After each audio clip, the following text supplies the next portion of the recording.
नमस्कार दोस्तों, बालाजी स्टडी अड्डा में आपका स्वागत है। डेली सुबह 6 बजे हम आपको करंट अफेयर प्रोवाइड करा रहे हैं। तो आज हम देखेंगे 30 मई 2020 की करंट अफेयर पर आधारित कुल 9 प्रश्न। तो चलिए देखते हैं क्या हमारी टॉप की जो है वो करंट अफेयर है। पहला प्रश्न है कि सेहान मधुसंखा जो है वो किस खेल से संबंधित है।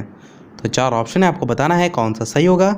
बात करें उत्तर की तो आपका क्रिकेट जो है वो बिल्कुल सही हो जाएगा। सेहान मधुसंखा क्रिकेट से संबंधित हैं और ये चर्चा में क्यों आए हैं, क्योंकि ये जो है वो श्रीलंका के तेज गेंदबाज हैं और इन्हें सभी प्रकार के जो क्रिकेट हैं उनसे जो है वो निलंबित कर दिया गया है, इसीलिए ये चर्चा में जो है वो आए हैं। तो इनका नाम जो है आपको पता होना चाहिए।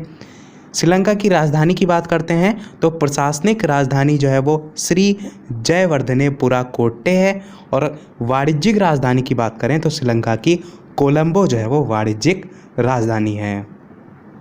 अगला प्रश्न देखते हैं दूसरा कि किस राज्य सरकार ने हाल ही में कहा है कि वह जल्द ही राज्य स्वास्थ्य पंजी के माध्यम से अपने जो सभी नागरिक हैं उनके स्वास्थ्य डेटाबेस को बनाए रखने के लिए एक योजना या परियोजना जो है वो शुरू करेगी। तो 4 ऑप्शन है, कर्नाटक राज्य आपका बिल्कुल सही हो जाएगा। उसमें जो है वो राज्य स्वास्थ्य पंजी, ये नाम ध्यान रखिएगा, इससे जो है वो संबंधित है। इसमें सभी जो नागरिक हैं उनके स्वास्थ्य डेटाबेस जो है उसको बनाए रखने के उद्देश्य से ये परियोजना जो है वो शुरू करी जाएगी। अगला देखते हैं प्रश्न तीसरा कि हाल ही में किस राज्य सरकार ने 800 किलोमीटर जो सड़क है उसको हर्बल सड़क के रूप में जो है वो विकसित करेगी। तो 4 ऑप्शन है, आपको बताना है कौन सा सही होगा। बात करें उत्तर की तो उत्तर प्रदेश आपका बिल्कुल सही हो जाएगा। यूपी से रिलेटेड है इसलिए आपको पता होना चाहिए कि यूपी सरकार जो है उसने 800 किलोमीटर जो सड़क है इसको हर्बल सड़क के रूप में जो है वो विकसित करने के लिए कहा है। और इन दोनों जो यह सड़क जो है इनके दोनों तरफ जो है वो औषधि हर्बल पेड़ होंगे और इन हर्बल जो सड़क हैं उन पर ब्राह्मी, अश्वगंधा, जटरोफा सहित पीपल, नीम, सहजन, इन सभी के जो है वो पेड़ भी होंगे। तो इसी को हर्बल सड़क का नाम जो है वो दिया गया है।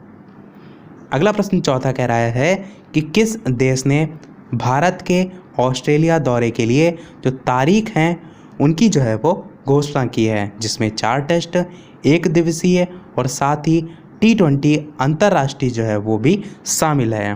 तो 4 ऑप्शन है, बात करें उत्तर की तो ऑस्ट्रेलिया जो है आपका बिल्कुल सही हो जाएगा। तो क्रिकेट जो है वो ऑस्ट्रेलिया ने भारत के ऑस्ट्रेलिया जो दौरे है उसके लिए तारीख की घोषणा की है, जिसमें 4 टेस्ट मैच, 1 दिवसीय और साथ ही T20 जो अंतर्राष्ट्रीय मैच है वो जो है वो शामिल हैं। ऑस्ट्रेलिया की बात हुई है तो ऑस्ट्रेलिया की राजधानी की बात करें तो कैनबरा जो है वो ऑस्ट्रेलिया की राजधानी है और यहाँ पर जो मुद्रा है वो कौन सी चलती है तो ऑस्ट्रेलियाई डॉलर जो है यहाँ पर मुद्रा चलती है।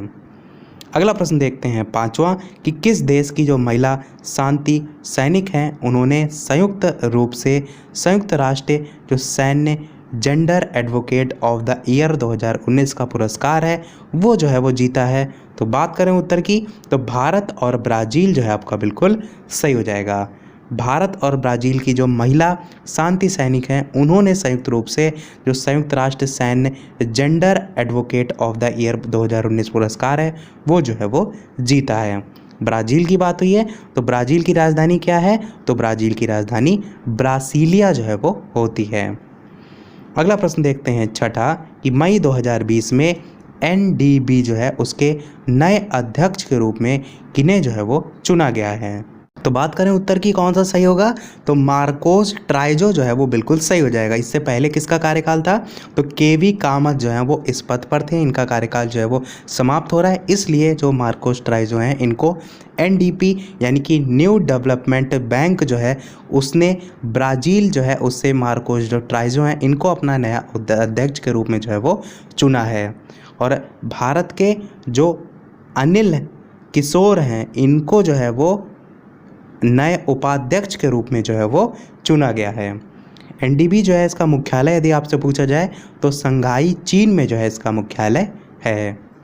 पढ़ते हैं अपने अगले प्रश्न 7 की तरफ कि सरकारी कंपनी HIL लिमिटेड जो टिड्डियाँ हैं उनको नियंत्रित करने के लिए हाल ही में किस देश को 25 टन कीटनाशक जो है उसकी आपूर्ति करेगी। तो आपने ध्यान सुना होगा अवश्य कि इस समय जो टिड्डी हैं इनका काफ़ी चर्चा में जो है वो नाम रहा है। तो बात करें उत्तर की, तो आप जानते हैं इस समय काफ़ी न्यूज़ में जो है टिड्डी बना हुआ है। इसके संबंध में आपको पता होना चाहिए कि ईरान आपका बिल्कुल जो है वो सही हो जाएगा। बढ़ते हैं अपने अगले प्रश्न 8 की तरफ कि संयुक्त राष्ट्र जो है उसके अंतर्राष्ट्रीय शांति सैनिकों का अंतर्राष्ट्रीय दिवस 2020 की जो थीम है वो जो है वो क्या है। तो सबसे पहले आपको ये पता होना चाहिए कि ये दिवस कब मनाया जाता है, अंतर्राष्ट्रीय शांति सैनिकों का अंतर्राष्ट्रीय दिवस 2020। तो ये 29 मई जो है उसको मनाया जाता है। और बात करें इस बार की थीम, तो ध्यान रखिएगा वीमेन इन पीस कीपिंग ए की टू पीस, ये जो है आपकी थीम जो है वो बिल्कुल सही हो जाएगी। तो संयुक्त राष्ट्र के अंतर्राष्ट्रीय शांति सैनिकों का अंतर्राष्ट्रीय दिवस हर साल 29 मई को जो है मनाया जाता है। और मनाने का उद्देश्य क्या है, जो संयुक्त राष्ट्र शांति सैनिक हैं उनकी याद में जो है मनाया जाता है। बढ़ते हैं अपने अगले और लास्ट प्रश्न की तरफ। इसके अलावा वीडियो पसंद आए तो वीडियो को लाइक भी अवश्य कर दीजिएगा। प्रश्न लास्ट आपका क्या है कि विश्व भूख दिवस यानी कि वर्ल्ड हंगर डे निम्न में से किस दिन जो है वो मनाया जाता है।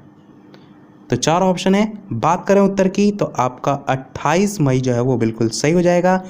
28 मई को विश्व भूख दिवस के रूप में प्रतिवर्ष मनाया जाता है। और ये जो दिवस है ये भूख और उसके साथ साथ गरीबी, भूख और गरीबी की जो समस्या है उसके स्थायी समाधान के उद्देश्य से जो है वो मनाया जाता है। चलिए बढ़ते हैं अपने प्रश्न की तरफ। जैसे कि सभी वीडियो में हम आपसे एक न एक प्रश्न पूछते हैं, तो इस वीडियो का आपके लिए प्रश्न ये है कि 1857 जो है उसके गदर के समय या उसकी क्रांति के समय आप कह सकते हैं इसी को, भारत का गवर्नर जनरल जो है वो कौन था। 4 ऑप्शन है। पहला ऑप्शन है लॉर्ड कैनिंग, दूसरा ऑप्शन है नील आर्मस्ट्रॉन्ग, तीसरा ऑप्शन है जॉन मथाई और चौथा ऑप्शन है अन्य, या कह सकते हैं इनमें से कोई नहीं। तो ये 4 ऑप्शन है, आपको बताना है इन चारों में से कौन सा सही होगा। तो वीडियो के मेन कमेंट में टाइप करके अवश्य बताइएगा। बात करते हैं कल की करंट अफेयर के सही उत्तर की, तो चीन आपका बिल्कुल जो है वो सही हो जाएगा। तो इसी के साथ हमारी आज की करंट अफेयर जो है समाप्त होती है। आज के वीडियो में इतना ही। वीडियो पसंद आया हो तो लाइक अवश्य कीजिएगा, नए हैं चैनल पर तो सब्सक्राइब जरूर कीजिएगा। मिलते हैं चलिए अगले वीडियो में नए टॉपिक के साथ, तब तक के लिए नमस्कार। Thank you for watching.